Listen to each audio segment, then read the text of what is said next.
Muito boa noite, queridos e amados irmãos, todos vocês que estão aí e aqueles que estão chegando nesse momento e aqueles que vão assistir depois, talvez, esse momento gravado, sejam todos muito bem-vindos, tá? Para que a gente possa dar continuidade à nossa leitura orante dos Salmos.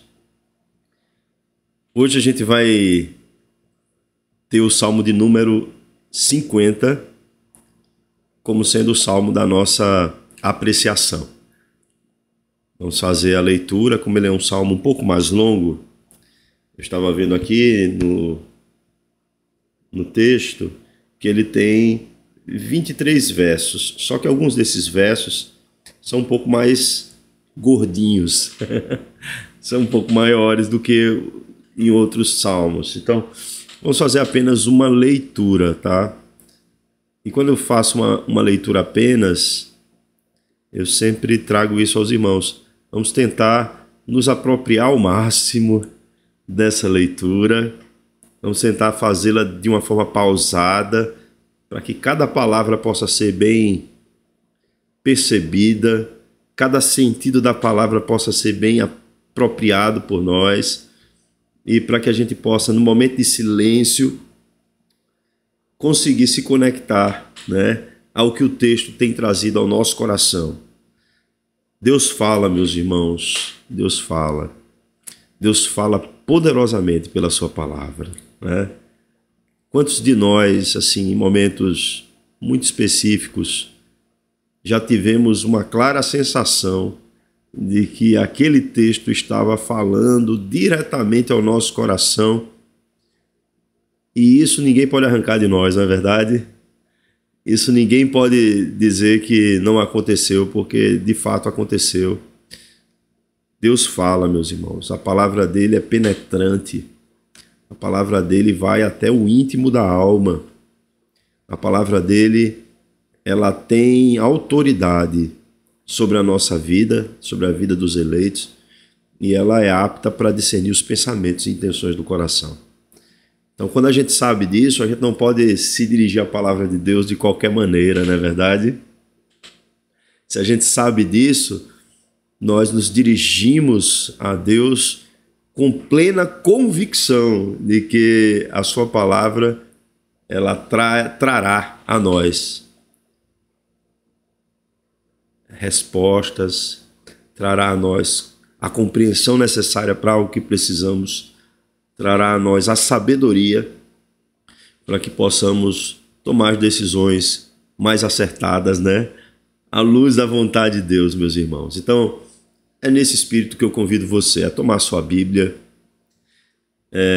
Se puder, sempre falo isso, né? Aqueles que estão começando agora a leitura orante nesse ano, né? Se você puder e tiver condições de ter um momento assim seu, ir para algum lugar, né, mais tranquilo, para que ninguém possa distrair você nesse momento. Isso é o ideal, tá? É o ideal.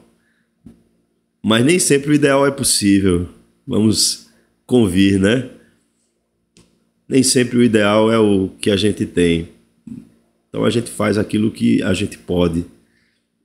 Então, independentemente se você possa ou não ter esse momento mais só, a sós, você faça a leitura orante, tá? Vamos lá, Salmo de número 50. Irmãos, a gente usa a versão de Almeida Revista Atualizada e ela tem aí um título, A Essência do Culto a Deus. Novamente, eu digo que nem sempre esse título expressa de maneira clara e objetiva o tema central do Salmo. E esse título é colocado a posteriori, né? Então as pessoas imaginam alguém, um estudioso da Bíblia, um copista, que a gente chama, né? Fazendo esse tipo de colocação aí para tentar ajudar o leitor. Porém, assim, eu acho que é válido a gente, quando vai se dirigir à palavra de Deus propriamente dita, que é o texto sagrado, né? A nossa regra de fé e prática, a gente verificar se esse é realmente ou não o tema principal, porque Isso pode ter saltado aos olhos de uma determinada pessoa, mas não aos nossos. Isso pode fazer jus ao que está aqui, mas também pode não fazer, porque isso não é a palavra de Deus, né? O tema que está aí. É uma adição. Então vamos fazer isso porque isso vai reforçando em nós um sentimento de respeito à palavra de Deus e, de igual forma, vai criando na gente um exercício de querer entender o texto e se aprofundar nele, né? Tá bem? Então tome sua Bíblia, Salmo de número 50. Diz assim o texto da palavra de Deus: fala o poderoso, o Senhor Deus, e chama a terra desde o levante até ao poente. Desde Sião, excelência de formosura, resplandece Deus. Vem o nosso Deus e não guarda silêncio. Perante ele arde um fogo devorador. Ao seu redor esbraveja grande tormenta. Intima os céus lá em cima e a terra para julgar o seu povo. Congregai os meus santos, os que comigo fizeram aliança por meio de sacrifícios. Os céus anunciam a sua justiça, porque é o próprio Deus que julga. Escuta, povo meu, e eu falarei, ó Israel, e eu testemunharei contra ti. Eu sou Deus, o teu Deus. Não te repreendo pelos teus sacrifícios, nem pelos teus holocaustos, continuamente perante mim. De tua casa não aceitarei novilhos, nem bodes dos teus apriscos, pois são meus todos os animais do bosque, e as alimárias aos milhares sobre as montanhas. Conheço todas as aves dos montes, e são meus todos os animais que pululam no campo. Se eu tivesse fome, não tu diria? Pois o mundo é meu, e quanto nele se contém. Acaso como eu carne de touros? Ou bebo sangue de cabritos? Oferece a Deus sacrifício de ações de graças e cumpre os teus votos para com o Altíssimo. Invoca-me no dia da angústia, eu te livrarei e tu me glorificarás. Mas ao ímpio, diz Deus, de que te serve repetires os meus preceitos e teres nos lábios a minha aliança, uma vez que aborreces a disciplina e rejeitas as minhas palavras? Se vês um ladrão, tu te comprases nele, e aos adúlteros te associas. Soltas a boca para o mal, e a tua língua trama enganos. Sentas-te para falar contra teu irmão, difamas o filho de tua mãe. Tens feito estas coisas e eu me calei. Pensavas que eu era teu igual, mas eu te arguirei e porei tudo à tua vista. Considerai, pois, nisto, vós que vos esqueceis de Deus, para que não vos despedace sem haver quem vos livre. O que me oferece sacrifício de ações de graças, esse me glorificará. E ao que prepara o seu caminho, dar-lhe-ei que veja a salvação de Deus.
Amados e queridos irmãos, você pode perceber aí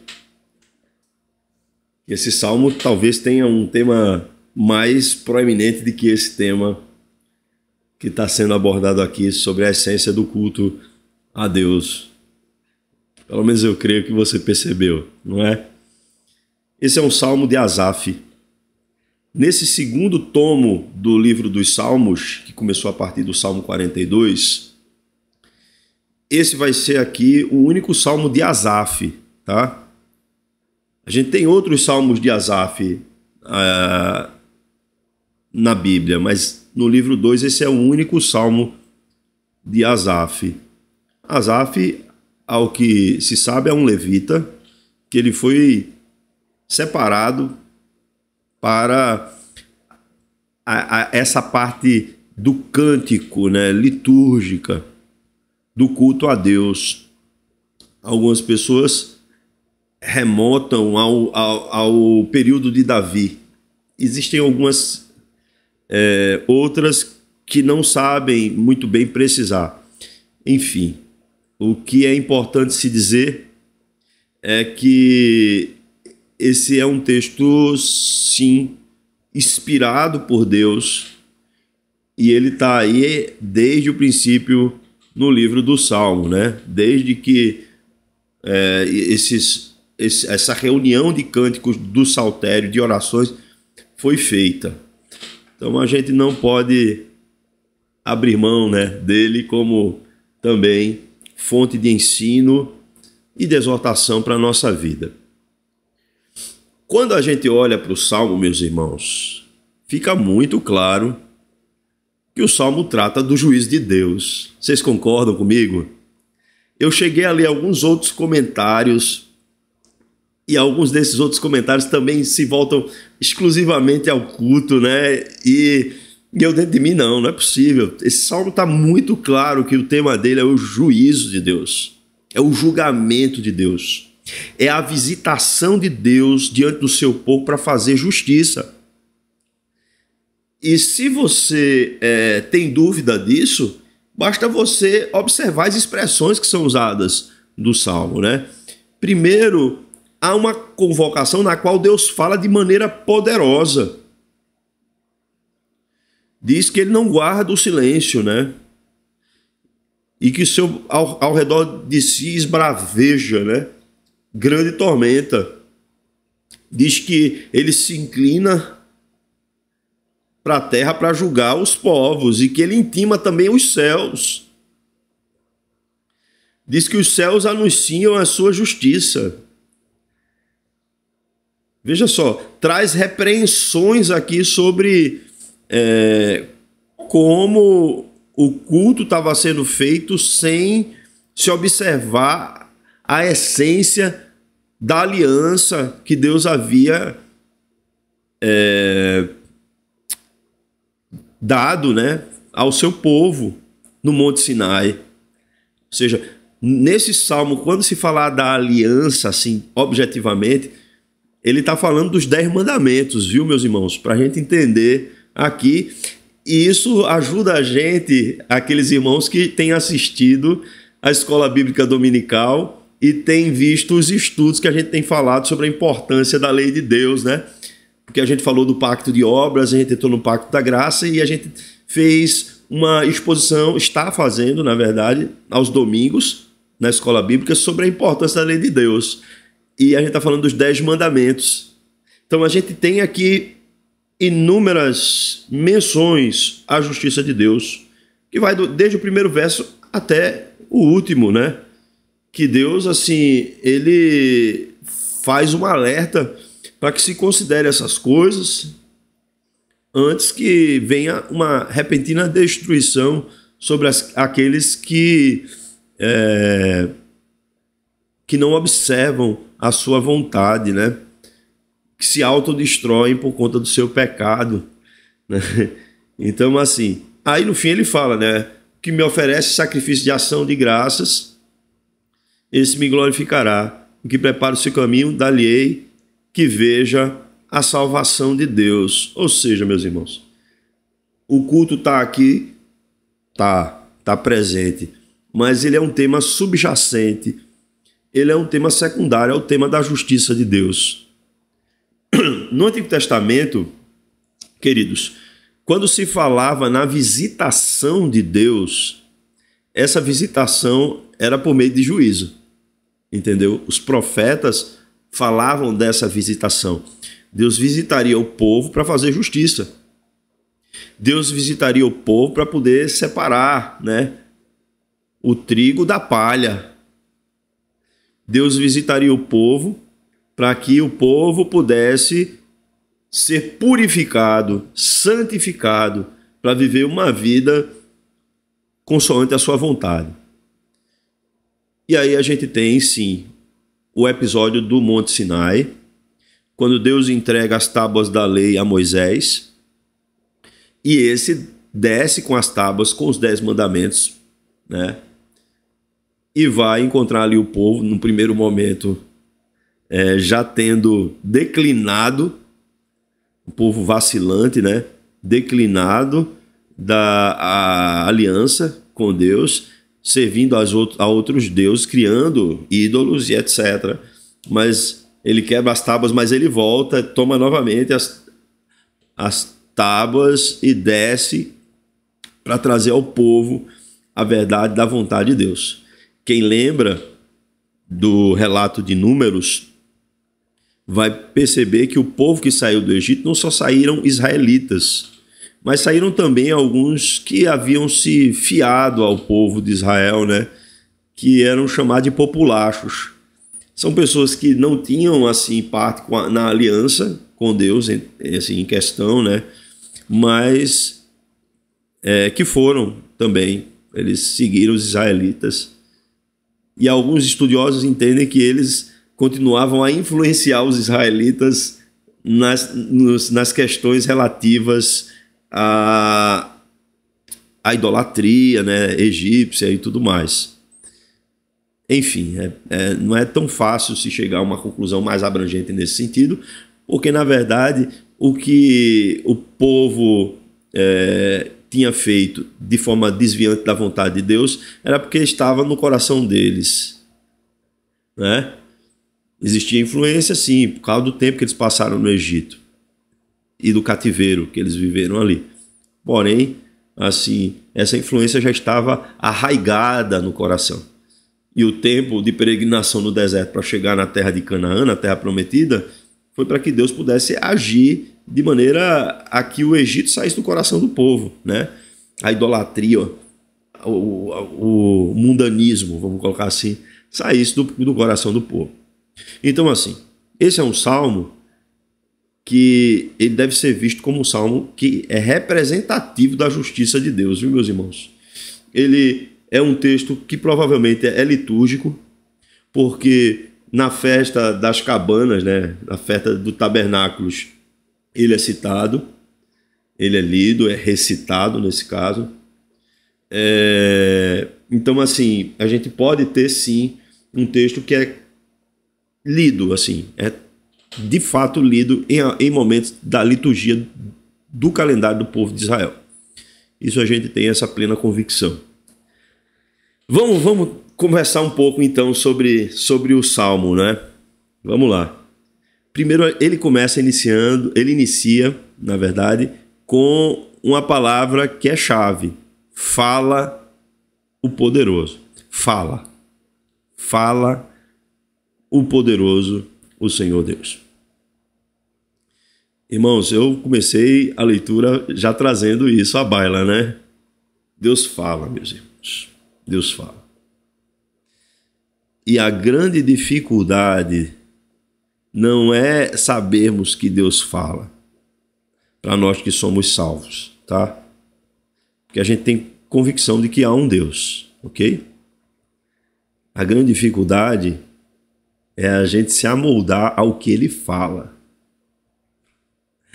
A gente poderia pegar um texto desse, né, e aplicar de maneira geral, né, para dizer, os ateus não ouvem a voz de Deus, os agnósticos não sabem se ele existe, e Deus poderia estar aqui tratando com esses que não que não dão ouvidos ao que ele diz. Existem formas de não dar ouvidos à palavra de Deus. E uma das formas é saber que ele existe, mas ainda assim viver no gozo dos próprios prazeres pecaminosos em detrimento daquilo que ele tem revelado a nós da sua vontade. Esse salmo, eu vou dizer assim, a pegada dele é mais essa, é voltada para o povo de Deus, embora ele vá falar sobre aqueles que não estão debaixo da aliança também. E por que eu digo isso? Porque, veja só, ele diz assim, fala o poderoso, é um salmo litúrgico, entenderam? Tem uma conotação do culto dentro do templo, e depois ele usa o nome do Senhor, que é o Deus da aliança. Fala o poderoso, o Senhor Deus. Aí não tem jeito, ele está falando para os salvos. E aí ele vai falar, né? E chama a terra. A terra é como se a criação toda estivesse dando ouvidos ao que Deus diz. A terra desde o levante até o poente, desde Sião, excelência de formosura resplandece Deus. Então, assim, é como que toda a criação dá ouvidos a Deus, presta a devida atenção ao que Deus diz. Desde Sião, e aí tem uma série de questões aqui, né? Sião está falando de Jerusalém, é por isso que provavelmente esse salmo de Asaf está aqui, né? Porque está próximo daqueles salmos que a gente viu do Círculo de Corá, que falam, né? Que são chamados de cânticos de Sião. Excelência de formosura, há aqui uma moldura para falar a respeito de Sião, né? Que ela é formosa, mas ela é formosa porque Deus resplandece no meio dela, entenderam?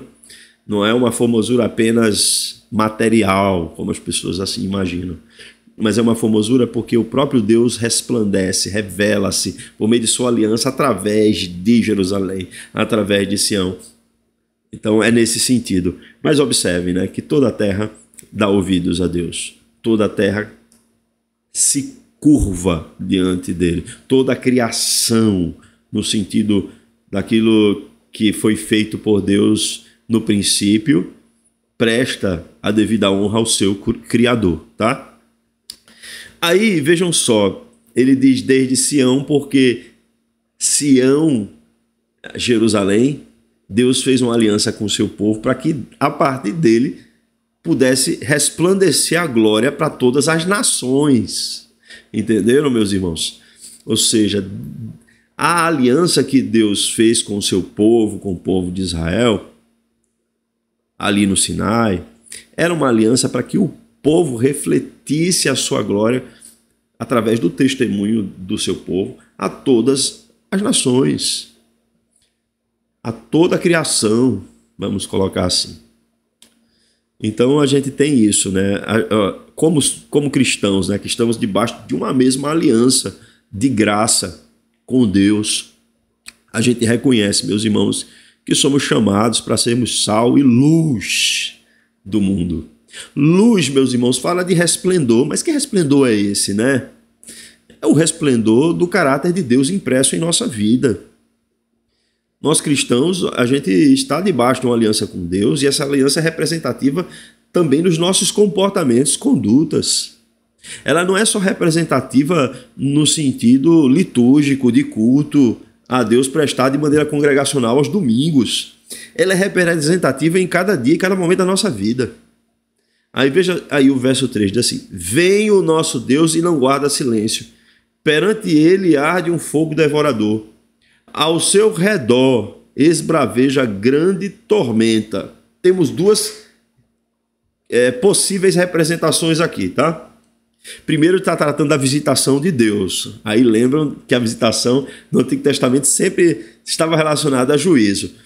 E existe até um hino que foi modificado porque algumas pessoas entendiam que no contexto da igreja ele precisaria ter uma outra expressão que não essa que era anterior. Tinha um hino antigo que falava assim: vem visita a tua igreja, ó bendito Salvador. Sabe? E aí eles mudaram a expressão porque entenderam que a visitação seria, no caso, uma visitação de juízo, né? Visitação de juízo. Aí mudaram a letra do hino. Bobagem, né? Assim, Deus visita, né? Deus está no meio de nós. Seu Espírito nos visita, nos assiste em todas as coisas. Mas aqui nesse sentido é sentido de juízo mesmo. O nosso Deus vem e não guarda silêncio. Perante ele arde um fogo devorador. Ao seu redor esbraveja grande tormenta. O que é que a gente lembra do Monte Sinai, né? Que ninguém podia subir ali. Só Moisés subiu e a visão era aterradora. Por quê, meus irmãos? Porque nosso Deus é santo. Nosso Deus é justo. Nosso Deus é perfeito.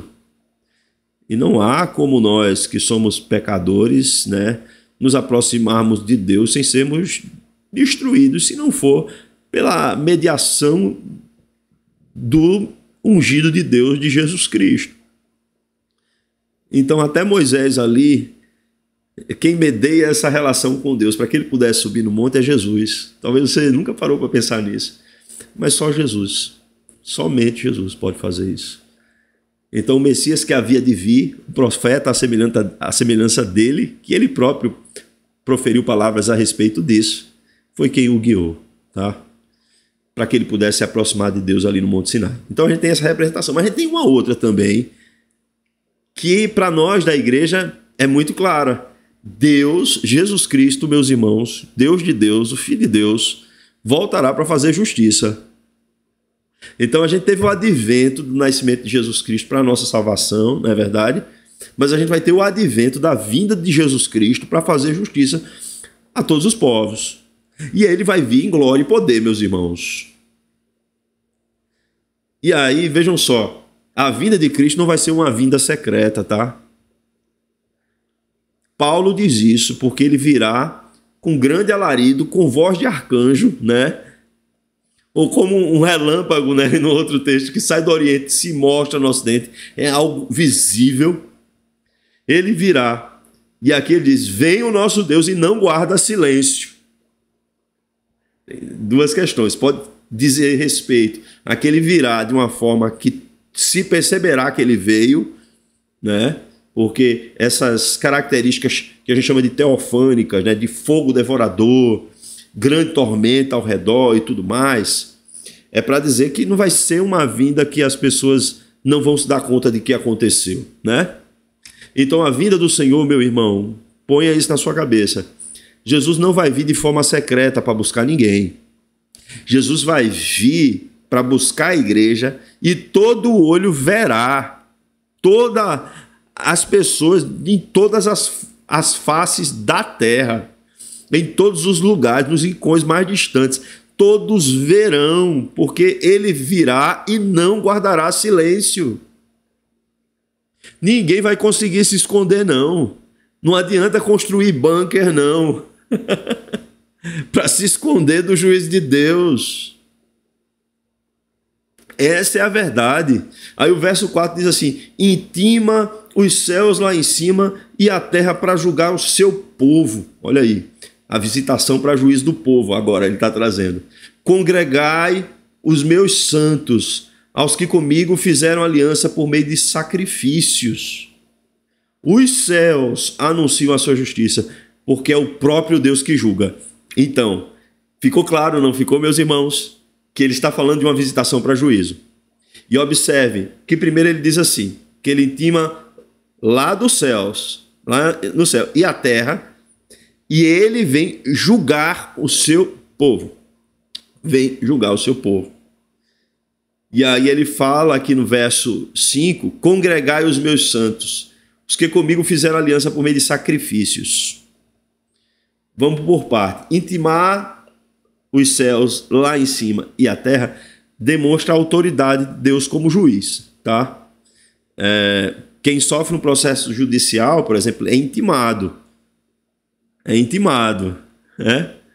Então, a autoridade de Deus aqui se revela no texto. Deus está intimando. E aí eu quero dizer uma coisa para você que está assistindo.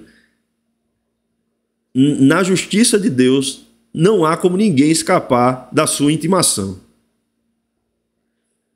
Ninguém. Não adianta fugir, mudar de país, sabe? Não adianta. Você pode morar na Lua ou em Marte, mas a intimação você recebe.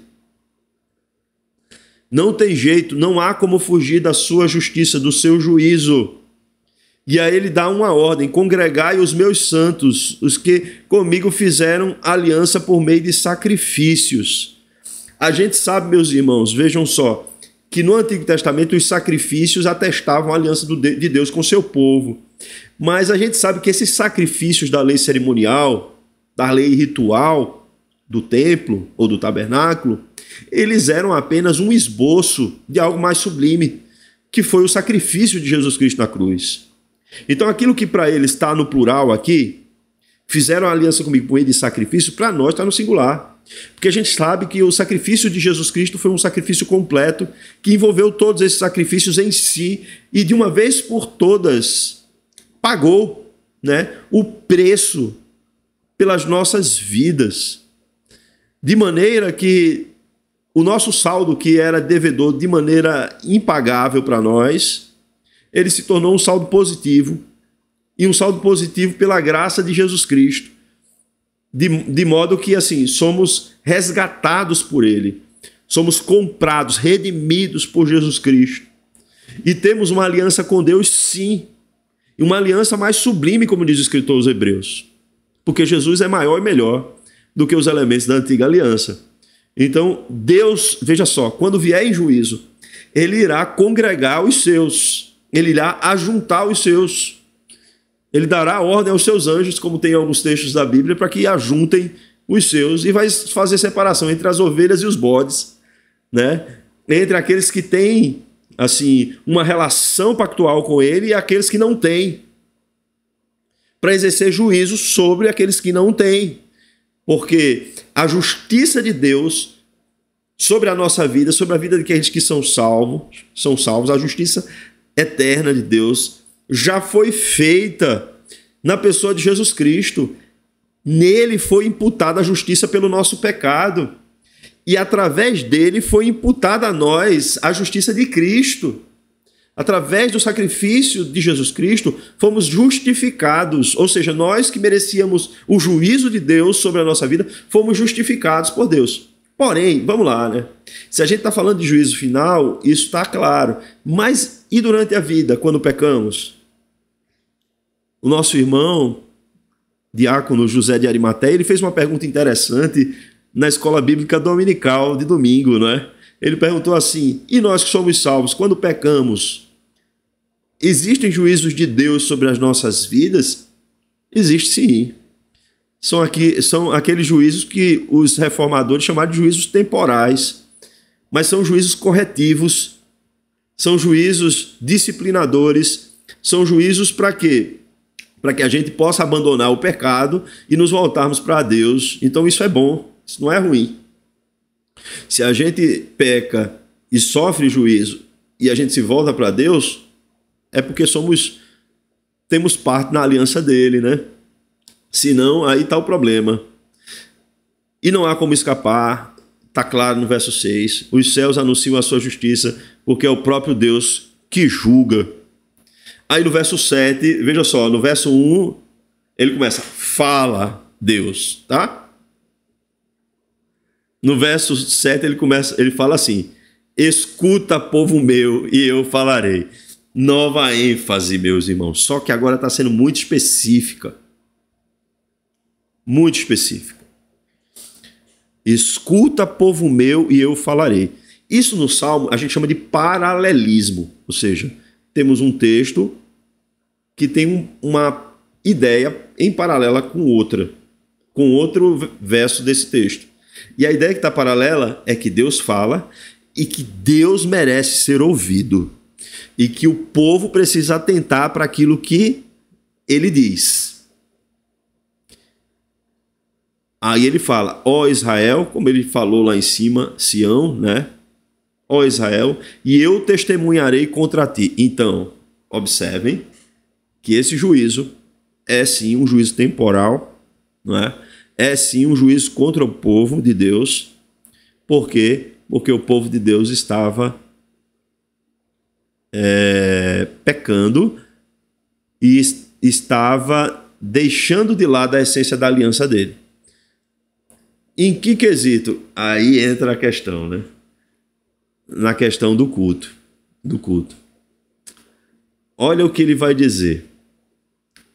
Eu sou o teu Deus. Não é que Deus está fazendo um juízo para poder erradicar as pessoas que ele tem uma aliança dessa aliança. Não. Porque uma vez que estamos debaixo da aliança com Deus, meus irmãos, ninguém pode nos tirar desse lugar. Porque quem é o garantidor da aliança é o próprio Deus, não somos nós. Glória a Deus por isso, porque se fosse depender de nós, ia ser um negócio muito complicado, né? A gente ia ficar caindo o tempo todo e tendo que refazer a aliança, né? Então, que aliança fraca é essa, né? Algumas pessoas imaginam que a aliança de Deus é assim, né? Deus faz uma aliança, oferece o próprio filho na cruz, a pessoa pode cair da graça. Já pensou um negócio desse? Não faz o menor sentido, meus irmãos. Se Deus é o garantidor da aliança, Deus vai arranjar os meios para que nós possamos, mesmo que seja através de seu juízo, ser disciplinados para vivermos conforme o que Ele deseja para a nossa vida. A questão é, a gente quer viver o tempo todo debaixo do juízo temporal de Deus para que a gente possa viver uma vida santa e piedosa, ou a gente prefere escutar a voz de Deus e seguir aquilo que Ele preceitua para nós, para vivermos uma vida agradável ao seu nome. Porque oferecer sacrifício de ação de graças é isso, é viver uma vida agradável, uma vida em obediência a Deus, meus irmãos. Mas vamos chegar lá, né? Aí ele continua no verso 8. Não te repreendo pelos teus sacrifícios, nem pelos teus holocaustos continuamente perante mim. De tua boca não aceitarei novilhos, nem bodes dos teus apriscos. Agora chegou, né? O culto, meus irmãos, estava sendo um culto apenas ritual, exterior. O culto que eles estavam prestando a Deus estava sendo um culto fundamentado exclusivamente na liturgia. Era como se o princípio do culto deixasse de ser observado. Era como não, era isso que estava acontecendo, para que o ritual tomasse o lugar do princípio. Entenderam? E não adianta isso perante Deus, meus irmãos. Deus não vê a aparência, não. Deus vê o coração, não é? Você pode fazer tudo bonitinho ali, né? Do lado de fora está tudo ali maquiado, mas do lado de dentro pode estar tudo errado. Eu cheguei a falar isso sobre o louvor, não foi no estudo domingo. Irmãos, se a gente está num grupo musical, por exemplo, na igreja, né? Ministrando ali louvores a Deus, conclamando a igreja para que possamos juntos louvar o nome do Senhor. Mas o nosso coração está cheio de intriga, maledicência. Irmãos, a gente está fazendo um teatro. Desculpa a sinceridade, meus irmãos, assim, mas não dá um texto forte desse assim para a gente ficar em cima do muro, sabe? Ou ser muito melindroso com as palavras. Mas se a gente está ali, né, numa dinâmica de culto, louvando a Deus, mas no nosso coração a gente está xingando o outro irmão por trás, falando mal de alguém da igreja, criando situações de conflito entre os irmãos, no fim das contas, esse culto, meus irmãos, Deus não está aceitando, não. Deus não está aceitando esse culto que você está prestando. E o que você precisa e que eu preciso, se eu estiver vivendo esse tipo de situação de cultuar a Deus apenas com aparência, é de correção, é de juízo de Deus sobre a nossa vida, para que a gente não venha, meus irmãos, a fazer do culto uma mera encenação. E a prova está assim, veja só, que ele dá para o povo dele, né? Vocês acham que é a quantidade de sacrifício que vocês vão fazer ali de animais, quantidade de sangue que vocês vão derramar ali na antiga aliança, né? Que vai fazer com que eu me torne agradado de vocês? Vocês estão enganados, sabe por quê? Eu vou contar uma coisa para vocês. Aí começa no verso 10, Deus a falar. Olha o que Deus diz assim: pois são meus todos os animais do bosque, todas as alimárias, ou seja, todos os animais selvagens, aos milhares sobre a montanha. Conheço todas as aves dos montes, ou seja, conheço intimamente. Conheço e são meus todos os animais que pululam no campo. Tudo isso que vocês estão oferecendo a mim já é meu. Deus está dizendo para eles. Nem motivo de vocês se orgulharem vocês têm, porque o que vocês oferecem fui eu quem dei. Fui eu quem criei. Irmãos, a gente não tem orgulho nenhum não na adoração com Deus, não deve ter não. Você acha que porque você fez uma coisa interessante, bonitinha e tal, você acha que você merece alguma coisa diante de Deus? Não merece, meu irmão, não merece, ninguém merece. Porque é Deus que nos dá os dons, o talento, a saúde, né? A compreensão. Então o que a gente faz é devolver. Tudo vem de ti, Senhor, e do que é teu tu damos. É esse o sentimento que deve permear o nosso coração. Aí Deus ainda fala mais assim, além disso, né? Ele diz assim para o povo: meu irmão, isso é uma tapa de luva de pelica, viu? Essa daqui é de fato.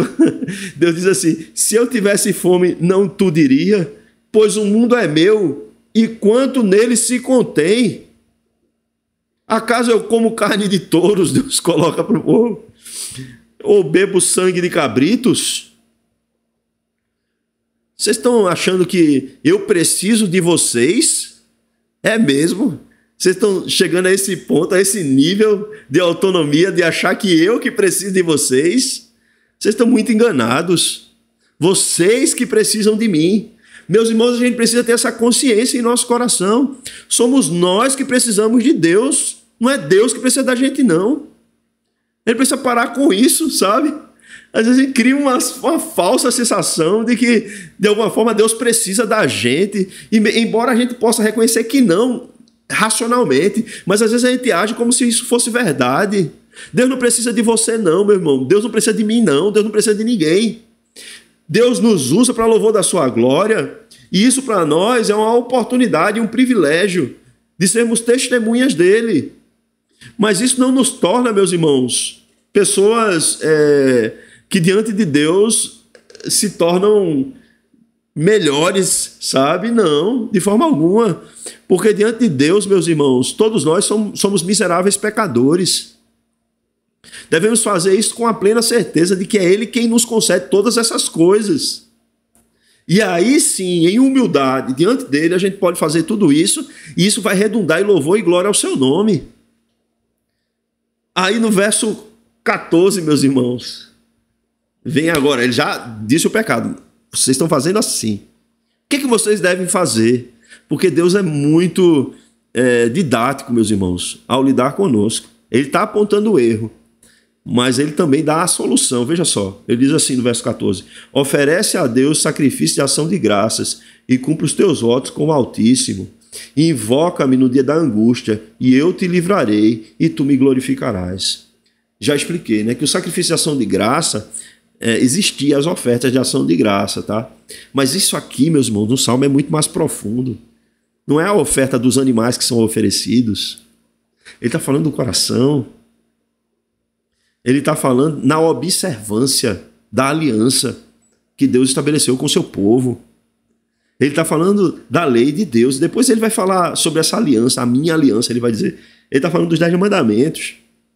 Ele está falando isso para que o povo reconheça que tem uma aliança com ele e viva em acordo com essa identidade que eles possuem com Deus, de povo de Deus, de representante de Deus na terra. Então, o sacrifício de ação de graça fazem amar a Deus da maneira correta, obedecendo os seus mandamentos. Jesus disse isso, né? Aquele que tem os meus mandamentos e os guarda, esse é o que me ama. E aquele que me ama será amado do meu Pai, e eu também o amarei e me manifestarei a ele. Jesus disse isso. Então, oferece sacrifício de ação de graça e cumpre os teus votos para com o Altíssimo. Invoca-me no dia da angústia. Me busque. Né? Me busque, ele está dizendo. e eu te livrarei, tu me glorificarás. Vocês não estão me buscando de todo o coração. Deus está dizendo assim a ele. Buscai ao Senhor enquanto se pode achar. Eu não sei se você pensou nesse texto, né? Invocai-o enquanto está perto. Perto está o Senhor, meus irmãos, nosso Deus. Ele deseja isso de nós. Aí é a segunda parte que ele falou com o povo. E agora, ao que parece, meus irmãos, assim, dentro do próprio povo existiam pessoas que não viviam debaixo da aliança, por mais que elas estivessem no contexto nacional. Algumas pessoas vão pensar assim, e outras vão pensar que o Salmo está dirigindo-se a todos os ímpios que não fazem parte da nação de Israel. Eu tendo a pensar, meus irmãos, que esses ímpios aqui não estão fora, porque esse era um salmo litúrgico. Eu tendo a pensar que talvez são pessoas que estão dentro, que reconhecem, até falam, mas no coração não vivem. Porque a apostasia, a palavra apostasia, né?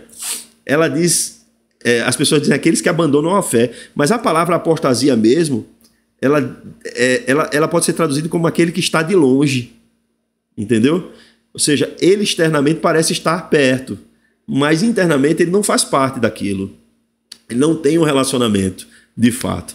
E aí no verso 16 diz assim: mas ao ímpio diz Deus, de que te serve repetires os meus preceitos e teres nos lábios a minha aliança, uma vez que aborreces a disciplina e rejeita as minhas palavras? Então, meus irmãos, olha que repreensão de Deus. Deus está dizendo para esses ímpios, que eu acredito que estão debaixo do mesmo contexto nacional de Israel, e isso se aplica também dentro da igreja, porque o próprio Jesus disse que dentro da igreja há joio e trigo, né? Então, ele está dizendo aos ímpios: de que te serve repetir os meus preceitos? Está falando aqui os 10 mandamentos. E teres no lábio as minhas alianças, a minha aliança, o Shema, né? Escuta, ó Israel, seu Deus é o único Deus, não terás outros deuses diante de mim. Então, do que adianta você ficar repetindo isso, repetindo essas minhas palavras, mas no seu íntimo você não observa isso, você não leva isso em conta, isso para você não tem nenhum valor. Do que adianta você ir para a igreja? Do que adianta você fazer parte de uma comunidade se você ainda não teve um novo nascimento em seu coração? Do que adianta você trabalhar naquilo que é chamado de obra de Deus, né, no contexto de igreja local, se no seu coração você ainda não se converteu a Deus? Né? Você está fazendo obras que são obras que não é para Deus. Você precisa primeiro passar por uma conversão. Você primeiro precisa passar por um novo nascimento, para que você possa andar nas boas obras que de antemão ele preparou para você. É isso que a gente precisa, né? Se a gente ainda não se converteu.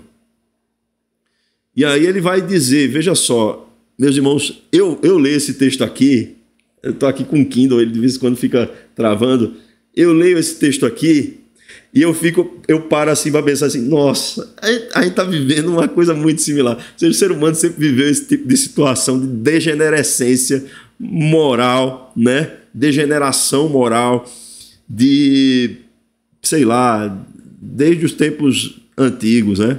Porque observe o que ele diz aqui assim, ele diz assim, no verso 18, se vês um ladrão, tu te comprases nele, e aos adúlteros te associas.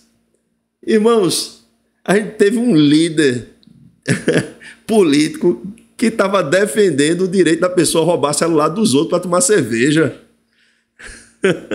Vocês já pararam para pensar o nível, a condição ética e moral desse sujeito para governar uma nação, meus irmãos?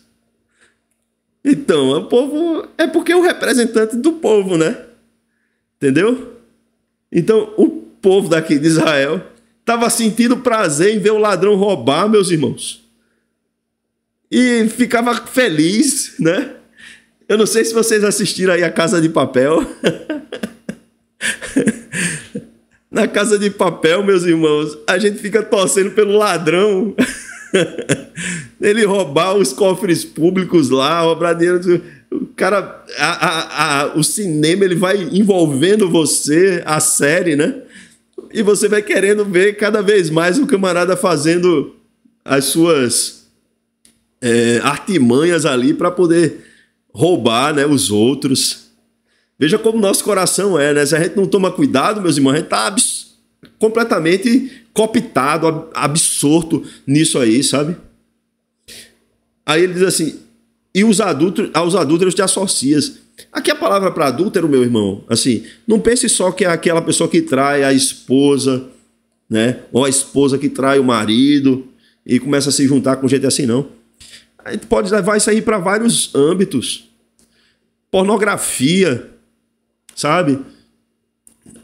Tem muito casado, tem muito homem casado, infelizmente, às vezes filiado a uma igreja local, mulher casada vendo pornografia na internet, meus irmãos. Isso é adultério. E quem disse isso foi Jesus no Sermão da Montanha. Que o adultério não é só o ato consumado, não, mas se na sua cabeça você está vendo isso, você já pecou, você já adulterou. Então você precisa se converter desses maus caminhos. Se você for crente, você vai se converter. Se você for ímpio, meu irmão, essa palavra ela não vai fazer o menor sentido para você. Afinal de contas, como o povo diz nessa nossa sociedade, né? Cada um tem os seus pecados, então o pessoal relativiza tudo, né? Relativiza o pecado. Aí ele diz assim no verso 9: soltas a boca para o mal e a tua língua trama enganos. Mentira, maledicência, fofoca, falso testemunho. Os 10 mandamentos estão sendo quebrados aqui, tudinho. Todos eles, sem exceção. Aí senta-te para falar contra teu irmão, difamas o filho da tua mãe, ou seja, não honra pai e mãe, né? Levanta falso testemunho contra o próximo, rouba, adultera. Aí no verso 21 ele diz assim: tem feito estas coisas e eu me calei. Deus está dando corda, sabe? Vai fazendo. Aí ele diz uma coisa que é interessante: pensavas que eu era teu igual, mas eu te arguirei, porei tudo à tua vista. Essa ideia de pensavas que eu era teu igual tem a ver com a anomia. Eu falei isso também no estudo da Escola Bíblica Dominical, que é viver sem lei. O perverso, meus irmãos, assim, na psicologia, é aquele que rejeita a lei, sabe? Rejeita as normas, porque ele acredita que ele está acima das normas, ou ele que faz as normas. Então, nós nos achamos juízes de nós mesmos, né? E aí a gente vai se relacionar com Deus achando que nós sabemos o que é certo e o que é errado a despeito dele. E a gente não sabe nada, meus irmãos, do que é certo e do que é errado, se não for por graça e misericórdia de Deus, entendeu? Não somos iguais a Deus nem de longe, nem de longe. Somos imagem e semelhança porque Deus imprimiu isso em nós, mas Ele é o Altíssimo. Ele está acima de tudo e de todos, a sua santidade. Ele é o Deus que tem vida em si mesmo. Ele é o Todo-Poderoso. Nós somos seres frágeis. Aí Deus está dizendo que em juízo vai pôr tudo à vista. Tudo à vista. Tudo à vista. Aquilo que eram os pecados. A lei de Deus, meus irmãos, aponta o nosso pecado. A lei de Deus já faz isso, já põe à vista. Mas Deus virá em juízo. E a Bíblia diz que quando Jesus Cristo vier para julgar os vivos e os mortos, Ele julgará cada um desses ímpios conforme as suas obras. Conforme as suas obras. Vai ser um tempo de raiz. Porque rejeitaram o Filho de Deus. E qual é a conclusão desse salmo? Vamos lá. Considerai, pois nisto, vós que vos esqueceis de Deus, para que não vos despedace sem haver quem vos livre. Olha o que ele está dizendo assim. Existem aqueles que podem estar afastados, mas não apostataram da fé, afastados. Está dizendo assim, considere, se arrependa.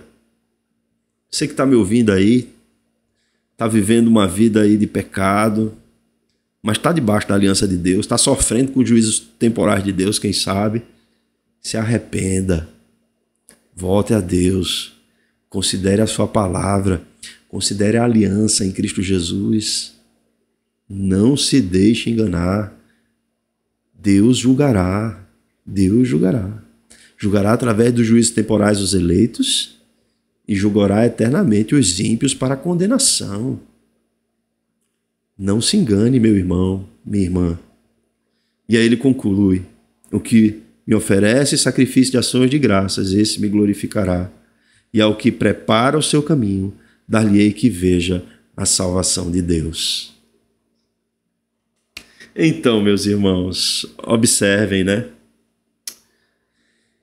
Deus, aqueles que estão debaixo da aliança de Deus vão se arrepender, vão se voltar a Deus em arrependimento, contristados, né, pelo seu pecado. Deus disciplinará estes, vai fazer isso. E esses que são disciplinados por Deus e se submetem à vontade de Deus, esses são pessoas que Deus vai salvar, né? Porque Jesus Cristo foi quem operou por estes a salvação através da sua própria justiça, do seu sangue derramado ali na cruz. Quem de fato, meus irmãos, vive uma vida com Deus, ele glorifica a Deus através da sua vida. Ele não vive dando mau testemunho. Ele não vive para que o nome do Senhor seja escandalizado. Então, que Deus tenha misericórdia de nós, para que possamos, através da nossa vida, glorificar a Deus. Oferecer sacrifício de ação de graça, né? Que, na verdade, é ter um coração repleto de gratidão a tudo aquilo que Deus fez por nós e ouvir a sua palavra, escutar a sua voz, porque Ele fala conosco. Deus tenha misericórdia de nós, que Deus nos abençoe. Tá? Vamos orar, queridos. Santo Deus, bendito Pai, nós te damos graças por esse momento, queremos te agradecer pela tua misericórdia estendida sobre a nossa vida. Te rogamos, Senhor, no teu nome, Jesus Cristo, que tu possas fazer com que a tua voz seja audível aos nossos corações, que a tua lei, Senhor, possa dirigir os nossos passos, que possamos, Senhor, ter no nosso coração essa lei escrita para não pecar contra ti.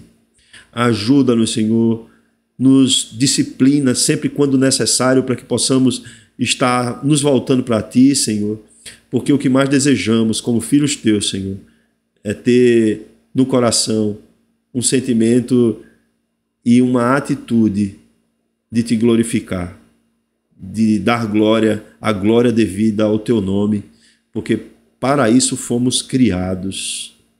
Ajuda-nos, porque sem ti nada somos, Senhor, nada podemos fazer. Essa é a nossa oração em Cristo Jesus. Amém. Queridos, que Deus nos abençoe e até mais, até a próxima, para mais uma leitura orante dos Salmos.